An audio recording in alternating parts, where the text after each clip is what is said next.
mensagem que eu quero ministrar: a loucura da graça e do amor de Deus. Irmão, a graça de Deus realmente foi uma loucura, algo fora de série. Então, olha o que diz aqui esse texto de Romanos capítulo 5, no versículo 20. Sobreveio a lei para que avultasse a ofensa, mas onde abundou o pecado, superabundou a graça. Amém? Coloca a mão no teu coração e diga assim: obrigado, Jesus, porque eu era um pecador, mas o Senhor me perdoou com a sua abundância graça. Amém? Abundante graça. Pode uma coisa dessa, irmão?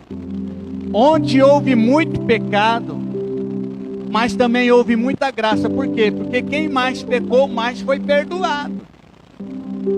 Quem muito faz coisa errada, se ele for perdoado, ele muito foi perdoado. Então este versículo da carta aos Romanos coloca o quê? Coloca em xeque os conceitos religiosos de muitas pessoas. O religioso pensa que Deus deve gostar mais dos bonzinhos. Ah, você é bonzinho, então eu gosto mais de você porque você é bonzinho. Gosta mais do santinho. Isso é a religiosidade. Isso é uma visão de religiosos. Que Deus, ele só olha para os bons, só olha para os santinhos. Que ele deve derramar mais do seu amor, mais da sua graça sobre quem merece mais. Então, no entanto, a Bíblia diz o oposto. A Bíblia diz que onde havia mais pecado, ele derramou mais graça. Onde há mais erro, houve mais perdão. Então, olha que diz aqui a palavra abundar, superabundou, vem do verbo abundar.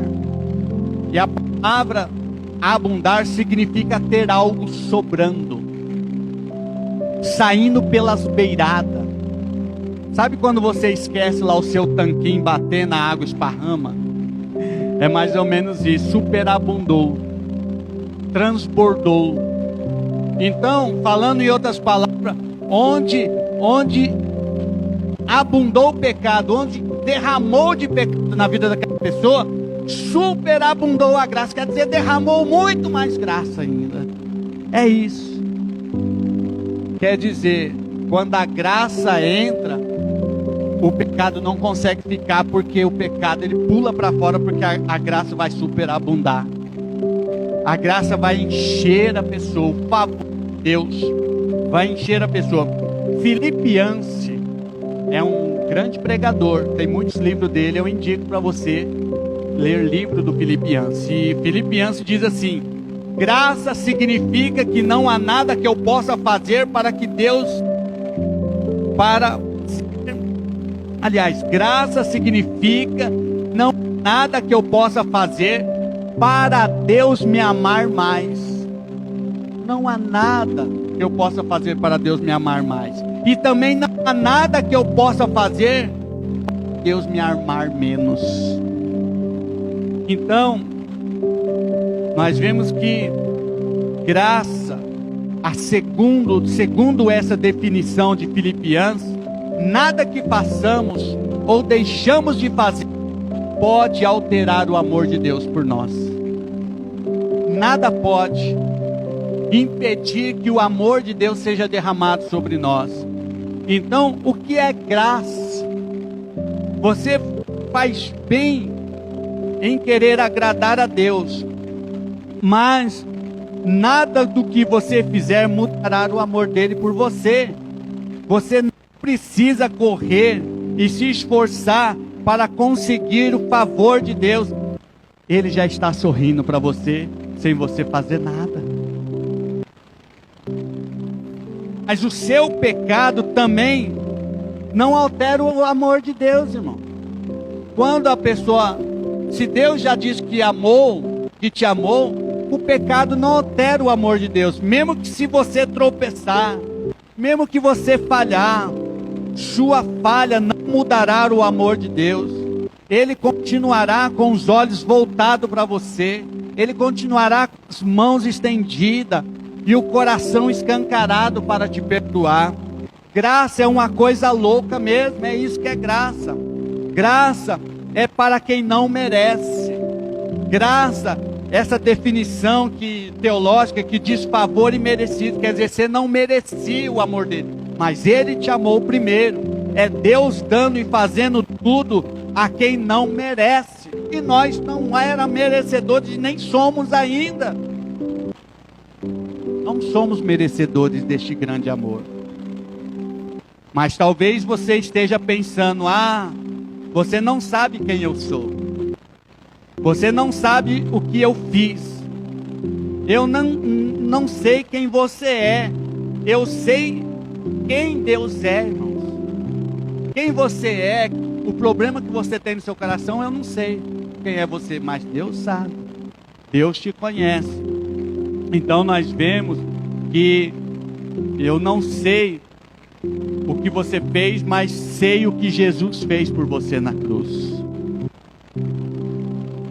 Não vemos nos evangelhos usando a palavra graça, não vemos nos evangelhos Jesus usando a palavra graça. Você pode ver lá, Jesus não usou essa palavra graça, mas ele viveu essa palavra e ele expressou completamente essa palavra. Um judeu, irmão, jamais encostaria em um leproso para não ser imundo cerimonialmente, mas Jesus curou o leproso, impondo as mãos sobre o leproso. Uma prostituta jamais tocaria um sacerdote ou um fariseu, mas Jesus deixou que ela lavasse os pés com suas lágrimas. Jesus ia a banquetes nas casas de políticos corruptos, comia com os pecadores. Jesus era amigo de pecadores e ele é seu amigo também. Ele é o nosso amigo também. E é por isso que ele está conosco. É por isso que ele pode morrer por nós, porque ele é amigo de pecadores. Ele mesmo diz que ninguém tem maior amor do que este, de dar a vida por outro amigo. Ele deu a vida dele por você, que é pecador. Isso é graça. Ele deu a vida por nós. Isso é favor. Isso é graça. Nós merecíamos a condenação, e ele veio e nos deu algo que jamais merecíamos. Essa graça nos atinge e também atinge a Deus. Ela muda a maneira de Deus fazer as coisas. Ela altera a lógica dos homens. No dia em que o homem pecou, Deus ficou em um dilema. Deus é justo e a sua justiça diz: o homem deve morrer. Por causa do pecado e a justiça de Deus, o homem deve morrer. Mas Deus também, ele é amoroso. E o seu amor diz: eu quero salvar o homem. Então, todavia, o amor não pode contradizer a justiça. Mas houve um dia, lá na cruz, que a graça e a justiça de Deus se encontraram e se beijaram. A graça e a justiça de Deus se encontraram na cruz. A graça de Deus, o seu amor que ele tanto quis expressar ao homem na cruz, se encontrou com a justiça. Na cruz, a justiça de Deus foi satisfeita. O homem Jesus morreu a morte de todos os homens. Assim a sua justiça foi satisfeita, mas sem negar o seu amor.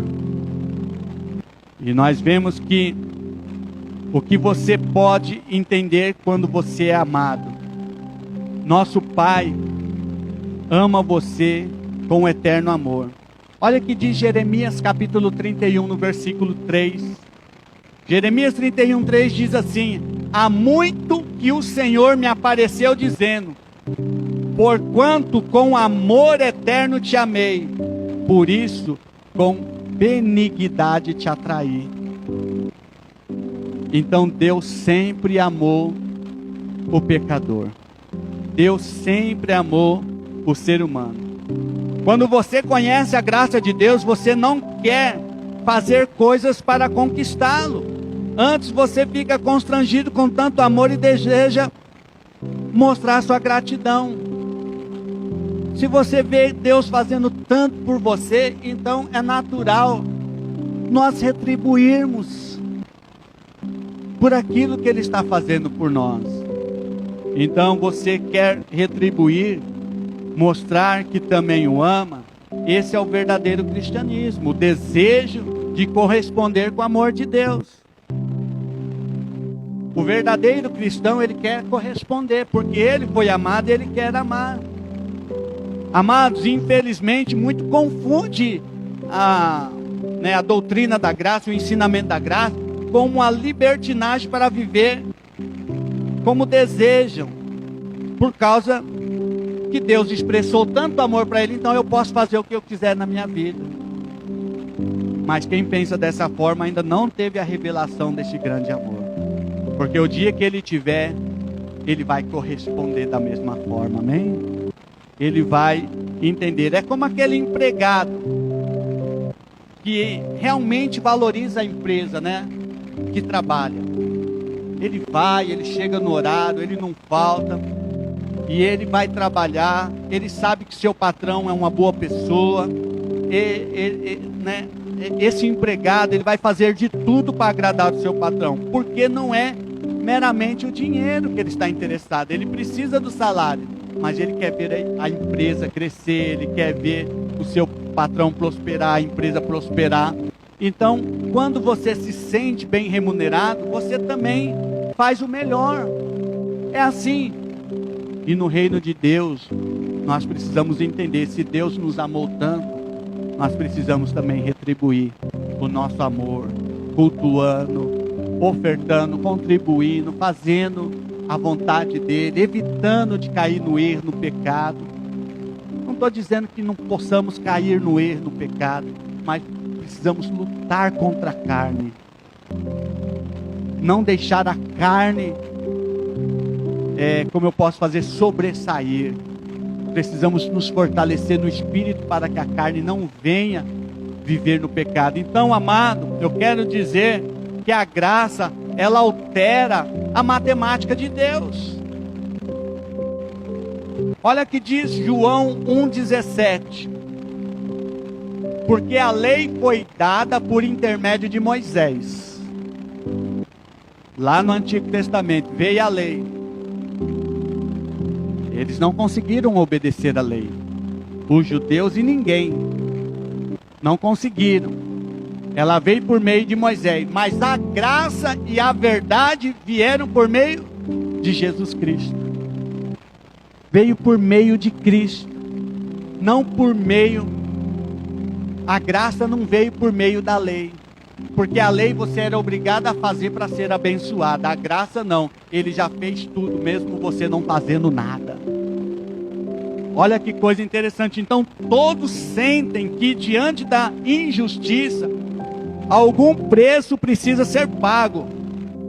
Um exemplo, um estuprador de criancinha não pode simplesmente sair livre. Essa é a mentalidade nossa. Às vezes é a mentalidade do ser humano. Esse tem que morrer, porque fez um pecado muito grave. Um assassino não pode simplesmente dizer sinto muito. A graça é baseada no preço que Jesus pagou na cruz, e por isso já foi pago. Deus não cobra coisa alguma. Por isso que aonde abundou o pecado, independente do erro que o ser humano cometeu, a graça superabundou. Superabundou. O favor dele superabundou. Então, a graça de Deus é totalmente baseado na sua justiça. A graça de Deus altera a matemática. Pela lógica, onde há mais erro, há mais injustiça e mais crime. Não onde há mais erro. Precisa haver mais polícia quando há mais erro. Precisa haver mais punição. Precisa haver mais castigo. Você já viu aqueles reportagens policiais? Aí a pessoa pega lá, tem que deixar, tem que matar, olha o que fez isso, fez aquilo. É isso que o povo faz, condena. Mas Deus ama. E Deus perdoa. Quanto maior o erro, maior é o favor. É a lógica de Deus. É a matemática de Deus.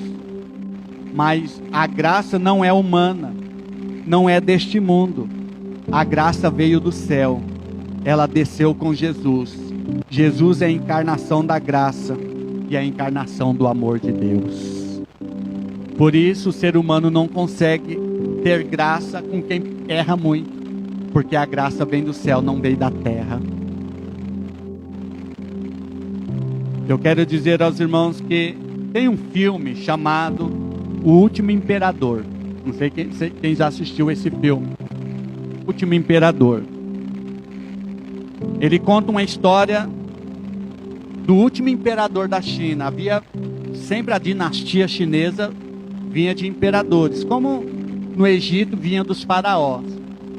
E na China, o último imperador, nesse filme, narra uma infância de uma criança. E se essa criança que era imperador, ele não podia fazer nada de errado. Mas se ele fizesse coisa errada, ele não poderia ser castigado. Então tinha que um servo ser castigado por causa daquele menino que fez errada. Era isso que acontecia. Quando o menino errava, porque era criança, o menino aprontava, então um servo ia lá, tinha que tomar chicotada no lugar do menino. Era isso que acontecia. Então, amado, eu quero dizer que a mesma coisa aconteceu conosco. Nós havíamos muitos erros, muitos pecados, mas Jesus se fez servo e sofreu a punição em nosso lugar. Aí isso aconteceu, ele se fez servo para fazer de você um filho do imperador, um filho de Deus. Se você nasceu de novo, você agora é filho do imperador, é filho de Deus. Olha o que diz Isaías 53:5. Mas ele foi ferido por causa das nossas transgressões, moído por causa das nossas iniquidades. O castigo que nos traz paz estava sobre ele, e pelas suas feridas nós fomos sarados. Ele sofreu para que você fosse livre. Ele sofreu na cruz toda injúria para que você fosse abençoado. Então, os irmãos, você lembra daquela parábola que Jesus, que o pastor deixa as 99 ovelhas para buscar apenas uma que se perdeu? Está lá em Lucas capítulo 15, versículo 1, vamos ler aqui rapidamente, Lucas 15, 1.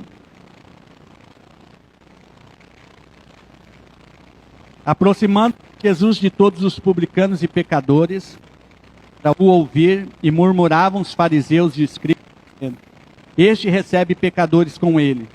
Então lhe propôs Jesus esta parábola: qual dentre vós é o homem que, possuindo 100 ovelhas, e perdendo uma delas, não deixa no deserto as 99 e vai buscar da que se perdeu até encontrá-la? Achando-a, põe-na sobre os ombros, cheio de júbilo, e indo para casa, reúne os amigos e vizinhos, dizendo-lhe: alegrai-vos comigo, porque já achei a minha ovelha perdida. Digo-vos isso, que assim haverá maior júbilo no céu por um pecador que se arrepende, do que por 99 justos que não necessita de arrependimento. Jesus sempre mostrou muito maior simpatia por pessoas honestas. Pecadores sim, mas pecadores que honestamente assumiam seus erros e procuravam mudança. Ele rejeitava os fariseus, porque os fariseus falavam que não eram pecadores, achavam-se injustos. E Jesus conta essa parábola que ele deixou as 99 para buscar uma. E ele diz que ele se alegrou mais por aquela ovelha perdida do que aquelas que se achavam já que não estavam perdidas. E nós vemos então, amado, esse é o grande amor de Deus. A graça de Deus foge completamente da nossa visão comercial. Ninguém faria 99 ovelhas no deserto para buscar apenas umas que se perdeu.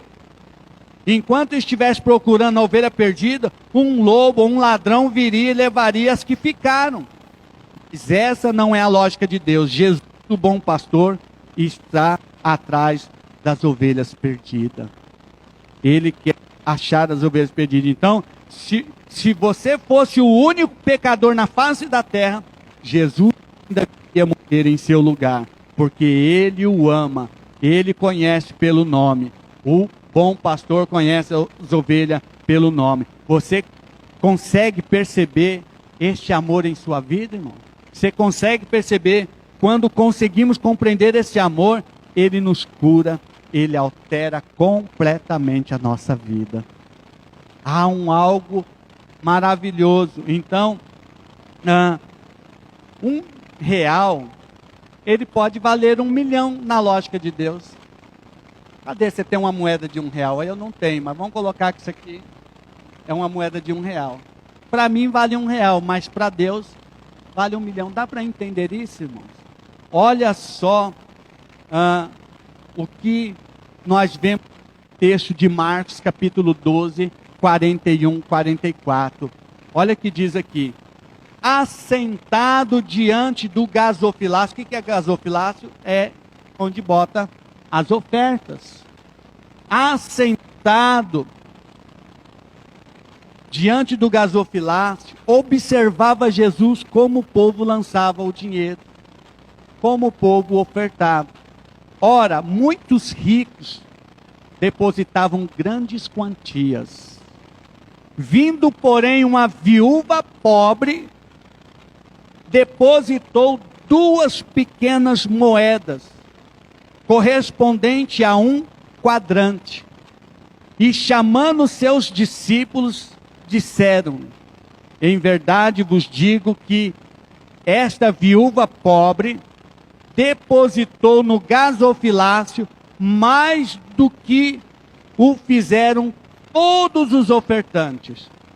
Porque todos eles que ofertaram, eles ofertaram daquilo que sobrava. Mas ela, porém, da sua pobreza, deu tudo quanto possuía, todo o seu sustento. Irmão, dá para compreender?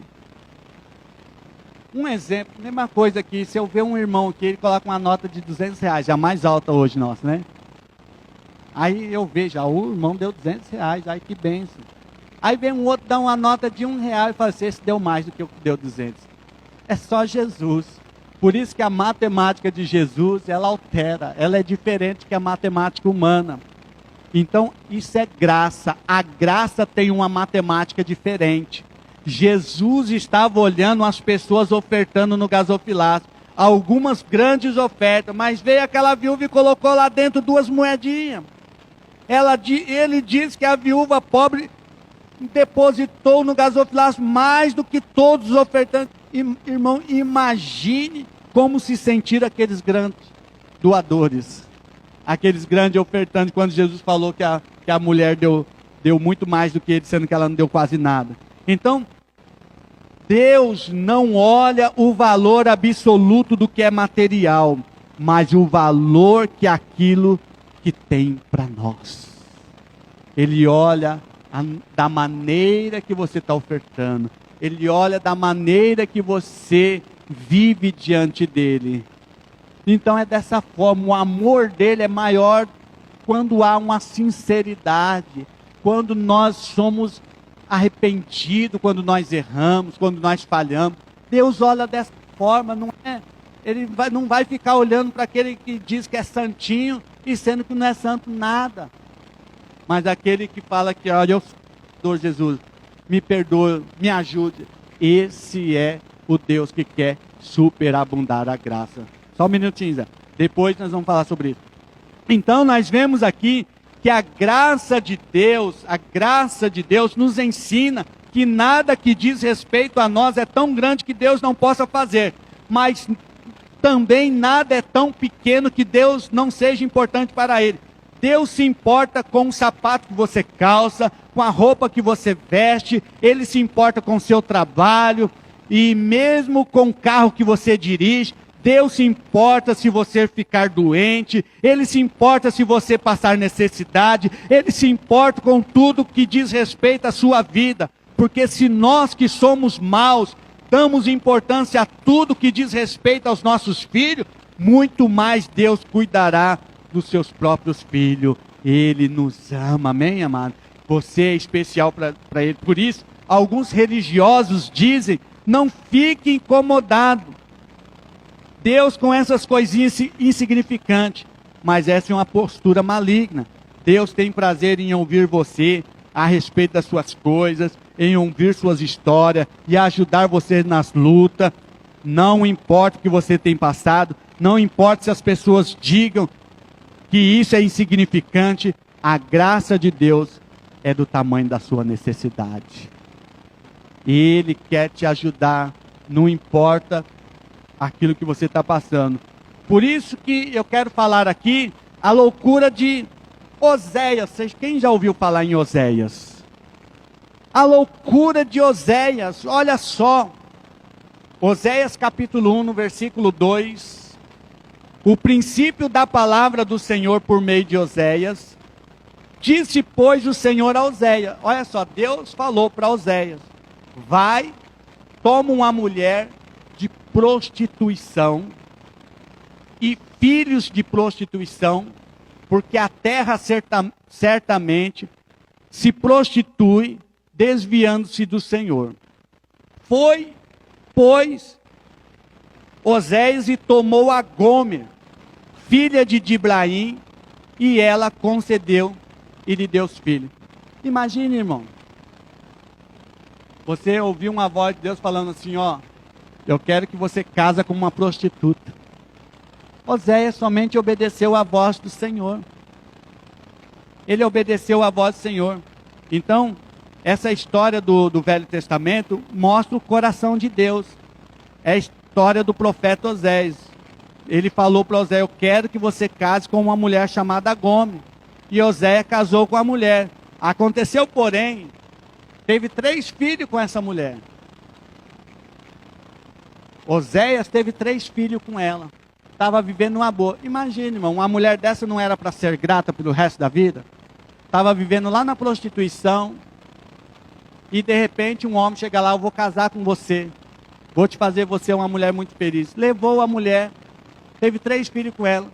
E você sabia que depois a mulher largou Oséias e voltou para a prostituição? E voltou. Aí Oséias podia falar, ai Deus, ó, você mandou eu casar com aquela mulher prostituta, agora ela volta para a prostituição. Mas Deus falou, vai lá e busca ela de novo. Isso é a graça de Deus, irmão. E Oséias, muito obediente, foi lá buscar Gomer de novo. Então, o que você acha que um homem se sente numa hora dessa? Imagine se fosse você, Deus falando isso para você. Um homem ser traído já é doloroso. Mas Oséias foi muito mais do que traído. Ele foi totalmente humilhado. Ao mesmo tempo que ele amava a Gomer, ele queria matá-la. Ao mesmo tempo que ele a queria de volta, ele também desejava se livrar dela. Oséias virou um motivo até às vezes de piada, de chacota na vizinhança daquela pequena cidade onde ele morava. Todo mundo falava mal dele. Quando Oséias estava sozinho com os filhos, tudo parecia ir bem. Mas só até o dia em que ele resolveu ir atrás dela. Ele queria sua mulher de volta. Seria o que imagine que os vizinhos iam dizer quando ele trouxesse Gomer de volta. Penso que falaram de Oséias, disseram, esse Oséias não presta mesmo. Esse camarada aí não vale nada. A mulher já traiu dele, pintou, ele foi lá, tirou a mulher da prostituição, agora vai lá buscar a mulher de volta. Imagine, né? Esse homem é um homem muito safado mesmo. Esse homem aí, ele gosta de ser corneado, como diz alguns. E a mulher apronta todas e ele ainda vai lá e traz de volta. Oséia não foi justo com sua mulher. Ele não foi justo com ela. Ele só foi apenas gracioso. Isso é graça. Isso é favor. Ela não merecia voltar para casa com ele. Mas a graça que estava sobre a vida de Oséia fez com que ele amasse ela de volta. O mundo, irmãos, não conhece a graça de Deus. O mundo não conhece. E por isso que é uma loucura. É incompreensível para o homem natural. Nós tipificamos, na verdade, nós tipificamos os crentes, nós tipificamos Gomer. E Oséia, ele tipifica o próprio Senhor Jesus. Quantas vezes nos prostituímos espiritualmente, quantas vezes temos desviado da palavra de Deus, mas Jesus não desiste, a graça dele sempre vem atrás de nós. O homem pode estar arrebentado, cheio de prostituição, doente, viciado, mas ele sempre diz: venha assim mesmo, eu vou cuidar de você, eu vou mudar você. Deus nos aceita em qualquer circunstância. Isso é a graça superabundante, irmãos. Então essa história de Oséia é só para mostrar o grande amor de Deus que ele tem por nós da mesma forma. Então, nós vemos que uma história muito aqui, uma história de uma vez que um testemunho de uma moça que eu quero contar aqui. Então, jamais Deus vai, jamais Ele vai desfazer de você por causa de erros de pecado. Então, uma certa mulher, ela uma jovem, tinha uns 15 anos. E essa jovem, ela era filha de evangélicos. E essa jovem, quando ela completou 15 anos, surgiu um desejo enorme dela de fugir de casa. Ela começou a achar tudo antiquado, porque os pais eram opressores para ela. A igreja era uma opressão, um lugar terrível. Então ela fugiu de casa e foi morar a quilômetros de distância de casa. E ali ela conheceu um homem com um carrão bonito, né? E através desse homem começou um romance com esse homem, ela novinha ainda, e esse homem começou a drogar ela e começou a usar ela como uma prostituta. E logo ela se tornou uma prostituta viciada. Então tudo aquilo, o coração dela se encheu de ódio mais ainda. O seu pai sempre procurava ela, tentava encontrar ela e não conseguia. Como essa história foi lá nos Estados Unidos, e lá nos Estados Unidos, quando uma pessoa foge de casa, eles colocam na caixinha de leite uma foto da pessoa para ver quem conhece. Então, havia ali, ela estava desaparecida, e essa filha, ela conta que certo dia ela foi ao supermercado comprar leite e viu a fotografia dela na caixinha de leite. Que os pais procuravam ela, mas ela não quis voltar para casa, mesmo ela vendo que os pais estavam procurando ela. Ela já estava envelhecida, a cara pintada, os cabelos descoloridos, totalmente diferente. Ninguém reconhecia ela, porque estava diferente da foto da caixinha. Ninguém lembrava dela. E ela não fazia questão de voltar. Mas a foto na caixinha de leite fazia ela ficar mais cheia de ódio.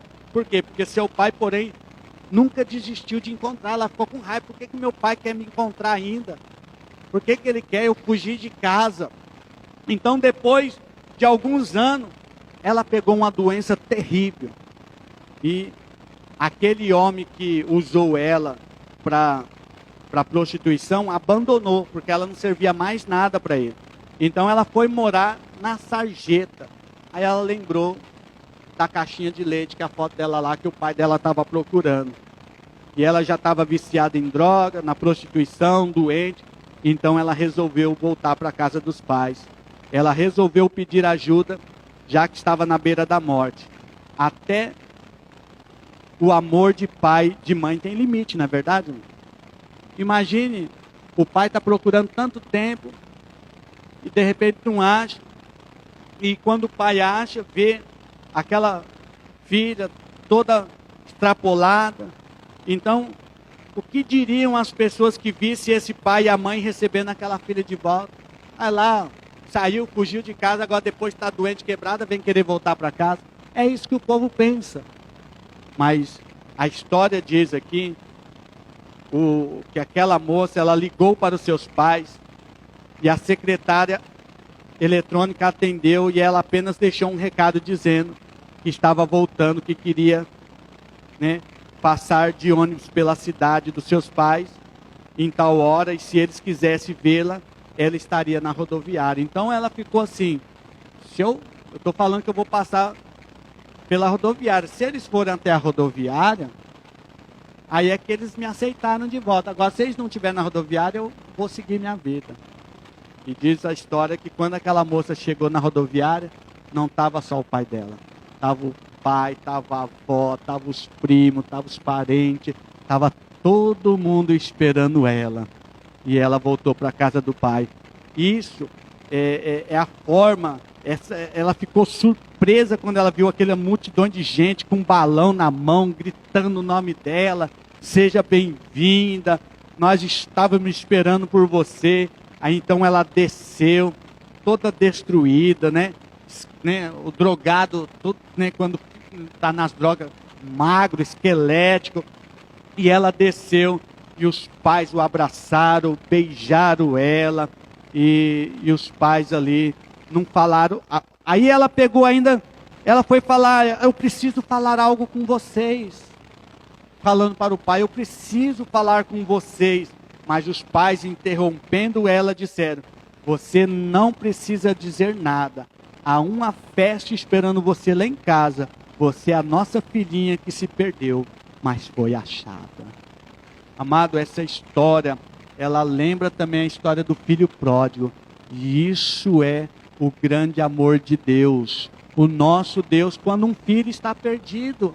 É a mesma coisa. Então, se um filho aí que está perdido, a gente que é pai quer receber de volta, quanto mais o nosso Deus quer nos perdoar, quer nos livrar.